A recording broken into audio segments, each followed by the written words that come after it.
अस्सलाम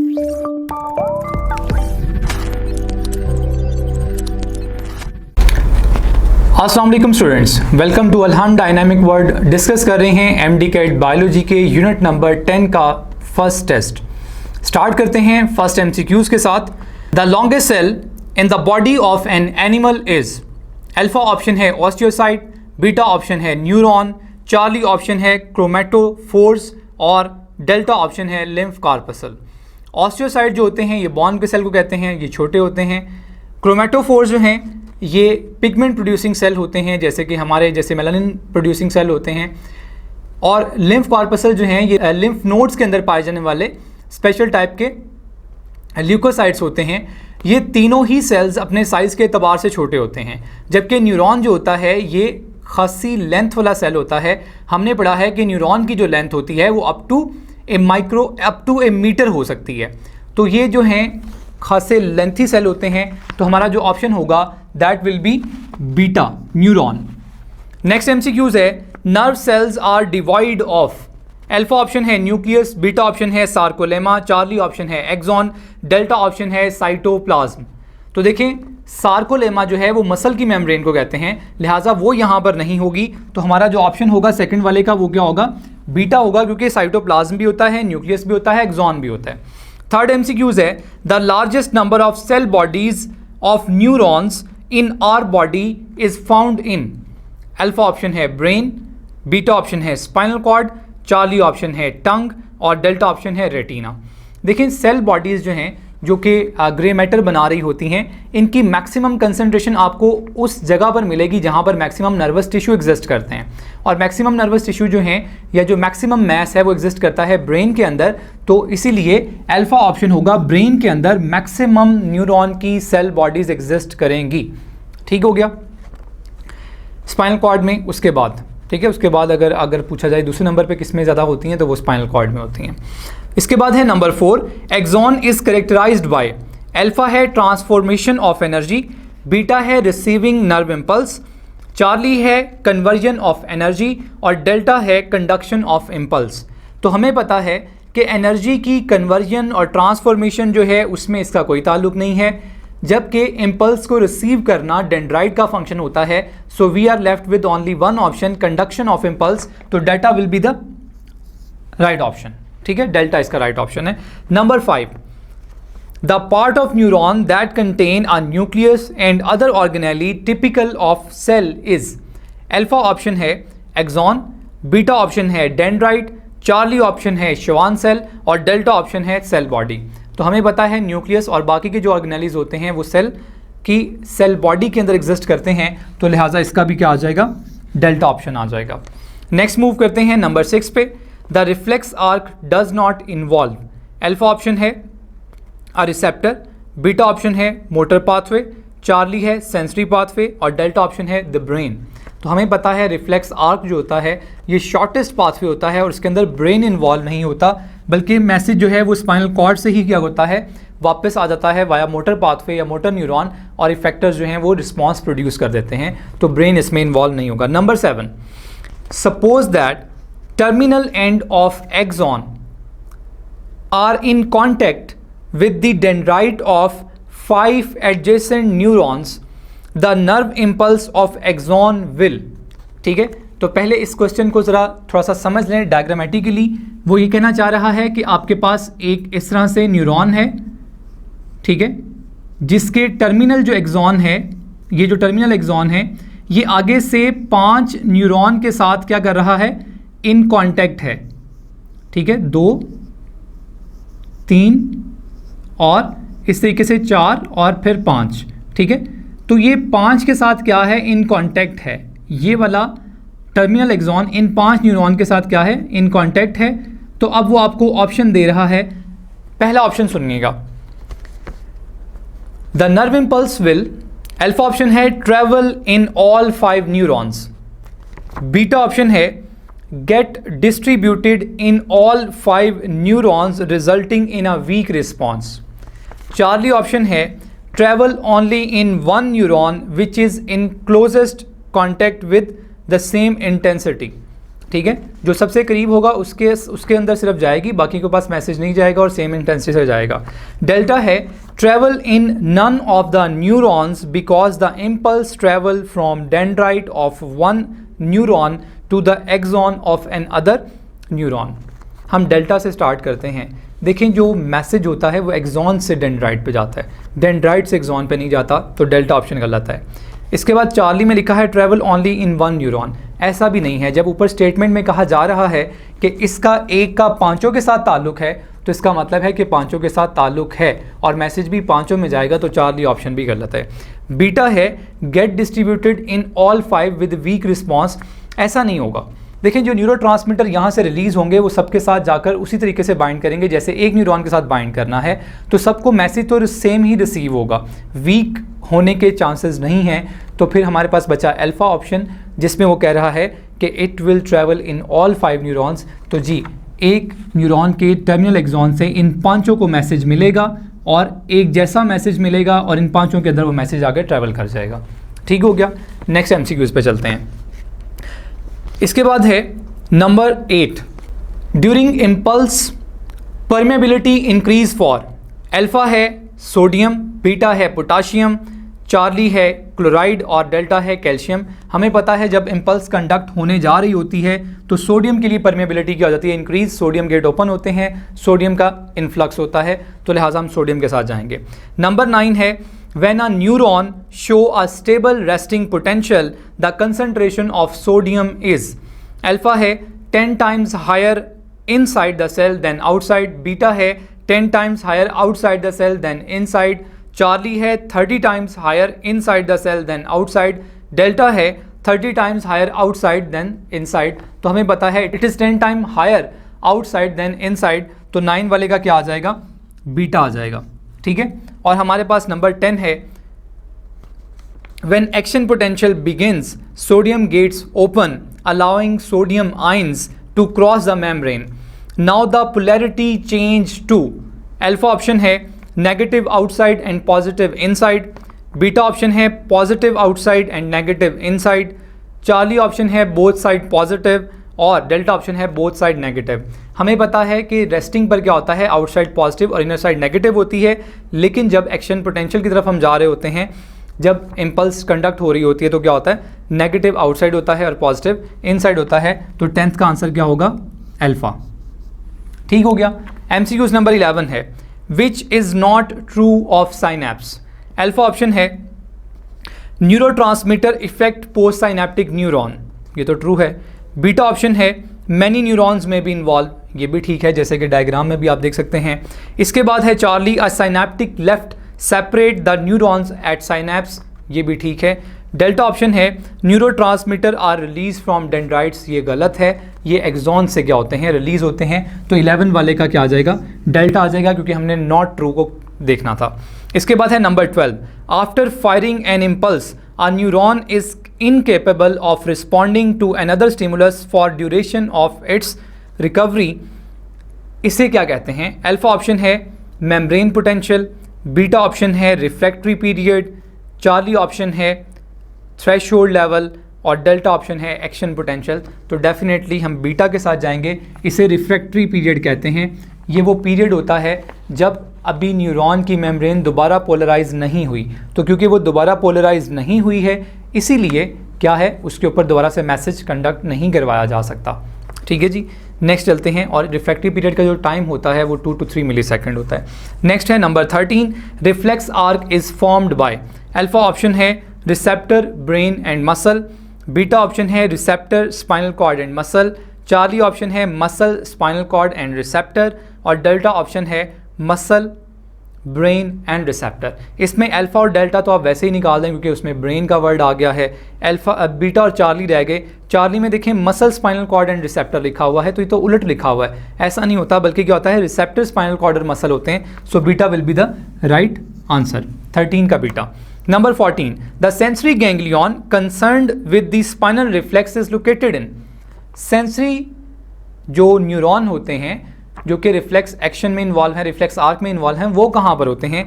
alpha option है dorsal horn of grey matter of spinal cord, ठीक है। जो डॉर्सल साइड होती है स्पाइनल कॉर्ड की आसानी में, ठीक है, जो डॉर्सल हॉर्न का मतलब है डॉर्सल साइड पे उसका एक प्रोजेक्शन होती है, उसे डॉर्सल हॉर्न कहते हैं। तो कह रहा है उसके अंदर होती हैं। बीटा ऑप्शन है ventral root of spinal cord, ठीक है।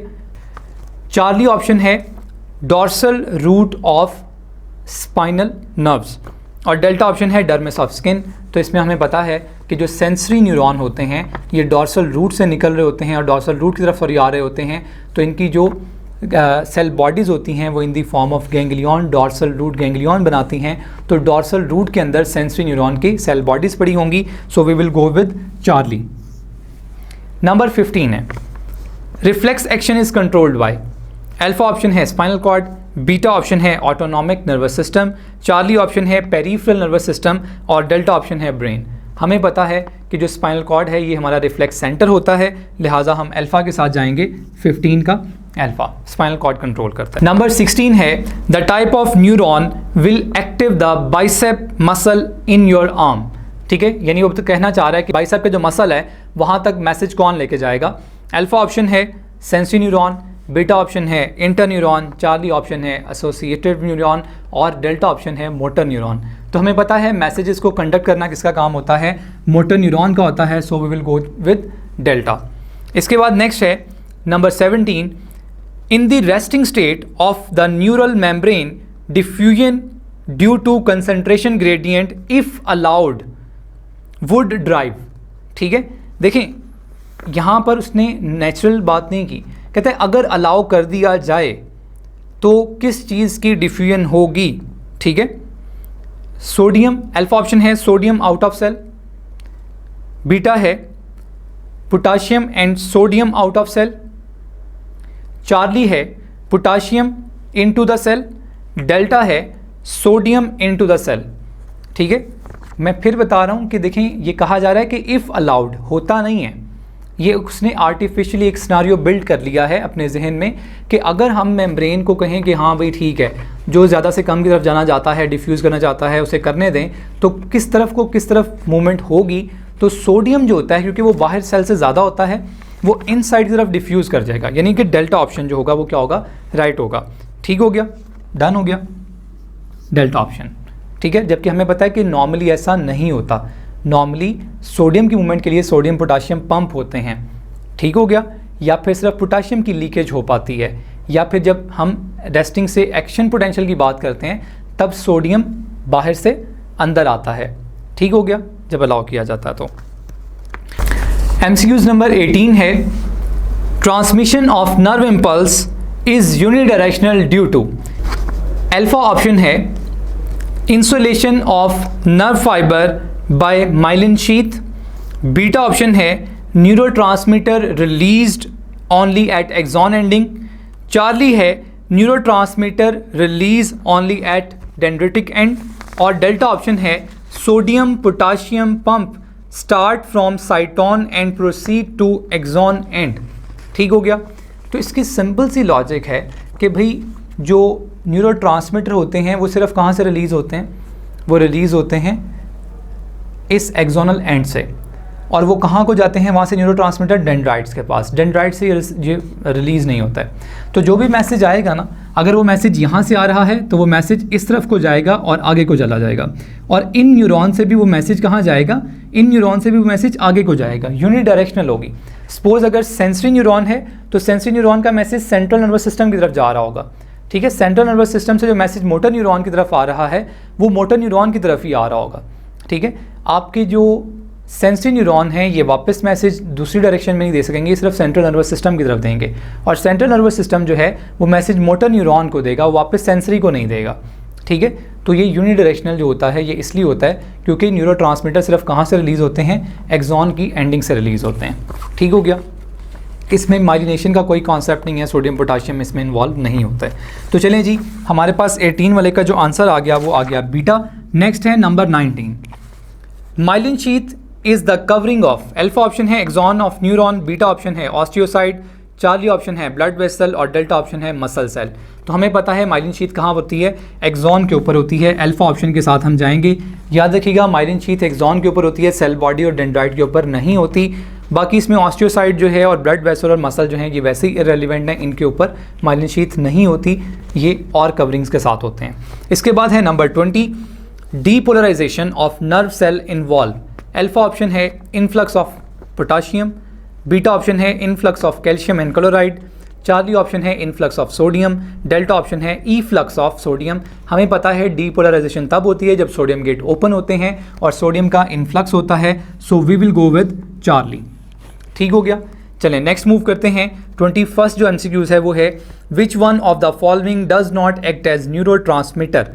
अल्फा ऑप्शन है कोर्टिसोन, बीटा ऑप्शन है एपिनेफ्रीन, चार्ली ऑप्शन है एसिटाइलकोलिन और डेल्टा ऑप्शन है नॉरएपिनेफ्रीन। हमें पता है एपिनेफ्रीन, नॉरएपिनेफ्रीन और एसिटाइलकोलिन जो हैं ये न्यूरोट्रांसमीटर हैं, जबकि अल्फा कोर्टिसोन जो है ये एक स्टीरॉयड है और ये न्यूरोट्रांसमीटर नहीं है, ये एक हार्मोन है, तो लिहाजा हम जाएंगे अल्फा के साथ। ठीक है। इसके बाद है number 22, Nissl granules are found in all except. Alpha option है cytoplasm of cell body, beta option है डेंड्राइट्स, चार्ली ऑप्शन है एक्सॉन और डेल्टा ऑप्शन है सेल बॉडी। तो देखें ये एक्सॉन के अंदर क्या होते हैं, एब्सेंट होते हैं, लिहाजा हम चार्ली को टिक करेंगे। इसके बाद है न्यूरॉन स्कैन। अल्फा ऑप्शन है detect stimulus receive, beta option है रिसीव स्टिमुलस, चार्ली ऑप्शन है ट्रांसमिट स्टिमुलस और डेल्टा ऑप्शन है ऑल। तो इसमें हम जाएंगे डेल्टा ऑल के साथ, क्योंकि जो सेंसरी न्यूरॉन होते हैं वो डिटेक्ट भी करते हैं या रिसीव करते हैं और उसके बाद फिर न्यूरॉन की डेफिनेटली एक एबिलिटी है, एक उनकी करैक्टरिस्टिक है कि वो उसे कंडक्ट तो कर ही सकते हैं, तो हम डेल्टा के साथ जाएंगे। ये सभी न्यूरॉन की प्रॉपर्टीज़ हैं। इसके बाद है number 24, neuron is a dash structure composed of 3 major parts, cell body, dash and axon.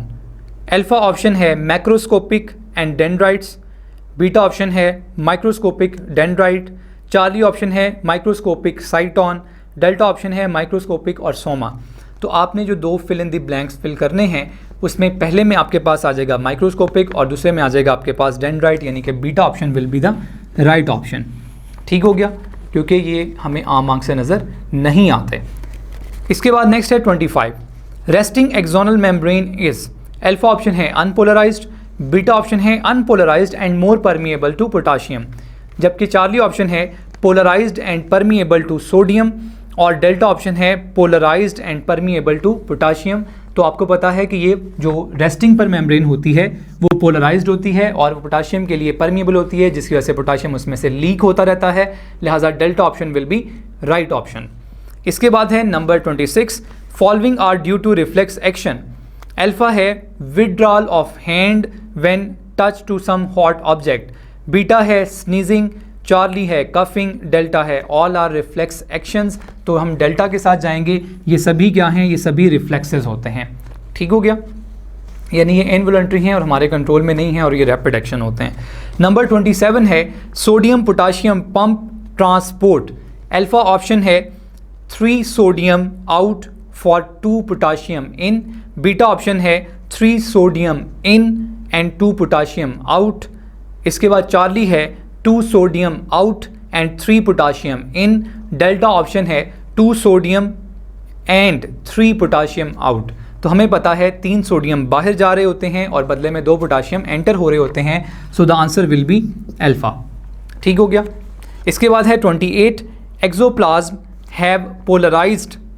Alpha option है हाई पोटाशियम आयन इनसाइड, मतलब जब पोलराइज स्टेट में होता है एक्सोप्लाज्म, ठीक है, तो उसके अंदर क्या सीन होता है। अल्फा ऑप्शन है high potassium ion inside, beta option है high negative charge metal ions outside, Charlie option है high sodium ions inside, delta option है नेगेटिव प्रोटीन्स आउटसाइड। तो इसमें जो राइट ऑप्शन है वो है alpha, high potassium ions inside होते हैं। देखें जो इसने बीटा ऑप्शन में लिखा है high negative charge metal ion outside, भाई मेटल पे नेगेटिव चार्ज नहीं होता, इसलिए गलत है। चार्ली में है हाई सोडियम आयंस इनसाइड, अंदर तो हमने कह दिया ना पोटाशियम ज़्यादा होते हैं, तो सोडियम कैसे ज़्यादा हो सकते हैं, तो ये भी गलत है। और डेल्टा में क्या लिखा हुआ है, नेगेटिव प्रोटीन्स आउटसाइड, नहीं, प्रोटीन इनसाइड होती हैं। ठीक है। The electric potential difference across the resting plasma membrane is called. Alpha option है स्पाइक पोटेंशियल, बीटा ऑप्शन है रेस्टिंग पोटेंशियल, चार्ली ऑप्शन है एक्शन पोटेंशियल और डेल्टा ऑप्शन है स्टिमुलेशन पोटेंशियल। देखिए स्टिमुलेशन पोटेंशियल जो है ये थ्रेशोल्ड पोटेंशियल के साथ जाएगा, उसके बाद जो स्पाइक पोटेंशियल और एक्शन पोटेंशियल है ये सेम चीज़ है। रेस्ट पर होता है रेस्टिंग पोटेंशियल, तो हम चूज़ करेंगे बीटा। ठीक है, नंबर 30 है depolarisation occur due to, alpha option है influx of sodium, beta option है efflux of sodium, Charlie option है इनफ्लक्स ऑफ पोटाशियम, जबकि डेल्टा ऑप्शन है इफ्लक्स ऑफ पोटाशियम। तो डीपोलराइजेशन इनफ्लक्स ऑफ सोडियम की वजह से होती है। 30 का क्या आ जाएगा, अल्फा आ जाएगा। 31 वाला एमसीक्यू देखिएगा, chemical called dash are involve in transmission of impulse in chemical synapse, alpha option है न्यूरो हार्मोन्स, बीटा ऑप्शन है रिसेप्टर्स, चार्ली ऑप्शन है न्यूरोट्रांसमीटर्स और डेल्टा ऑप्शन है इंटरफेरॉन्स। तो हमें पता है केमिकल साइनेप्स के अंदर न्यूरोट्रांसमीटर्स जो होते हैं ये वो केमिकल सब्सटेंस होते हैं जो कि मैसेज को लेकर जाते हैं, तो Charlie will be right option. Neuro hormones जो होते हैं ये वो हार्मोन्स होते हैं जो कि ब्रेन से रिलीज होते हैं, न्यूरोट्रांसमीटर के साथ ये पैरेलल नहीं है। न्यूरोट्रांसमीटर अलग होते हैं, न्यूरो हार्मोन्स अलग होते हैं। ठीक हो गया। और इंटरफेरॉन आपको पता है एंटीवायरल प्रोटीन्स होती हैं। इसके बाद है MCQs number 32, not working inside the brain, alpha option है डोपामीन, बीटा ऑप्शन है एसिटाइलकोलिन, चार्ली ऑप्शन है गाबा और डेल्टा ऑप्शन है ग्लूटामेट। तो हमें पता है कि एसिटाइलकोलिन जो होता है ये आउटसाइड द सीएनएस काम करता है, तो we will go with beta. ठीक है। इसके बाद है sensory neuron run between, alpha option है effector and receptor, beta option है receptor and effector, Charlie option है receptor and CNS, delta option है सीएनएस एंड इफेक्टर। तो हमें पता है जो सेंसरी न्यूरॉन होता है ये रिसेप्टर से सीएनएस तक जाता है, तो Charlie will be right option. और जो मोटर न्यूरॉन होता है वो सीएनएस से इफेक्टर तक जाता है। ठीक हो गया। इसके बाद है principal effectors are, alpha option है gland and muscle, beta option है liver and muscle, Charlie option है bone and blood, delta option है स्पाइनल कॉर्ड एंड ब्रेन। हमें पता है जो प्रिंसिपल इफेक्टर्स होते हैं वो ग्लैंड्स और मसल होते हैं, so we will go with alpha. Number 35, smaller fibres which carry impulse toward cell body, fibres which carry impulse toward cell body, alpha option है डेंड्रॉन, बीटा ऑप्शन है neurite, Charlie option है dendrite और delta option है axon. तो dendron एक single fibre होता है, fibres नहीं होते। जो छोटे छोटे फाइबर्स हैं जो सेल बॉडी की तरफ मैसेज लेके जाते हैं उन्हें हम कहते हैं डेंड्राइट्स। तो ऑप्शन क्या होगा, चार्ली होगा। ठीक हो गया। इसके बाद है number 36, endocrine gland, alpha option है आर डक्टेड, बीटा ऑप्शन है pour their secretion in blood, Charlie option है स्क्रीट आयंस और डेल्टा ऑप्शन है फाउंड इन ब्रेन ओनली। तो इसमें अल्फा ऑप्शन गलत है, वो डक्टेड नहीं डक्टलेस होते हैं। इसका बीटा ऑप्शन ठीक है कि उनकी स्क्रीशन इसलिए कहाँ जाती हैं क्योंकि वो डक्टलेस हैं, तो ब्लड के अंदर स्क्रीशन डालते हैं। आयन स्क्रीट नहीं करते, हार्मोन स्क्रीट करते हैं और ब्रेन के अलावा और भी जगह पर होते हैं। So we will go with beta. ठीक है। हमारा एमसीक्यूज नंबर 37 है, which is steroid hormone, alpha option है ग्रोथ हार्मोन GH। नंबर दोबारा करेंगे इसको। एमसीक्यूज नंबर 37 है, which is steroid hormone, first option है STH इन सोमैटोट्रोपिन हार्मोन, उसके बाद बीटा ऑप्शन है एल्डोस्टेरॉन, चार्ली ऑप्शन है इंसुलिन और डेल्टा ऑप्शन है एपिनेफ्रिन। तो हमें पता है कि इनमें से जो स्टीरॉयड है वो है एल्डोस्टेरॉन बीटा। देखें जो अल्फा सोमैटोट्रोपिन हार्मोन है वो क्या होता है, पेप्टाइड हार्मोन होता है, इंसुलिन एक प्रोटीन है और एपिनेफ्रिन अमीनो एसिड डेरिवेटिव है। इसके बाद है number 38, failure of insulin production results in, alpha option है एडिसन्स डिजीज, बीटा ऑप्शन है डायबिटीज़ इंस्पाइडस, चार्ली ऑप्शन है कशिंग डिजीज़ और डेल्टा ऑप्शन है डायबिटीज़ मेलाइटस। तो इंसुलिन की वजह से क्या प्रॉब्लम आता है, डायबिटीज़ मेलाइटस का प्रॉब्लम आता है, जबकि ADH की वजह से डायबिटीज़ इंस्पाइडस का मसला आता है। ठीक हो गया। एडिसन डिजीज़ का ताल्लुक जो है वो कॉर्टेक्स के हार्मोन के साथ है, एड्रीनल कॉर्टेक्स के हार्मोन के साथ है, और कशिंग डिजीज़ जो है ये भी एड्रीनल कॉर्टेक्स के साथ एसोसिएटेड होती है। ठीक हो गया। इसके बाद है number 39, endocrine system consist of some dash endocrine gland / tissues lying in different parts of body. तो हमें पता है कि 20 के करीब क्या होते हैं, एंडोक्राइन ग्लैंड होते हैं हमारी बॉडी के अंदर। लास्ट MCQs है, islets of Langerhans are under control of, alpha option है STH, बीटा ऑप्शन है ACTH, चार्ली ऑप्शन है ICSH और डेल्टा ऑप्शन है STH एंड ACTH। तो STH and ACTH delta option, ठीक है, यानी सोमेटोट्रोफिन हार्मोन और एड्रिनोकॉर्टिकोट्रोफिन हार्मोन जो है उसके इन्फ्लुएंस में होते हैं हमारे आइलेट्स ऑफ लैंगरहैंस। ये था सॉल्यूशन T1 यूनिट नंबर 10 का। अल्लाह हाफ़िज़।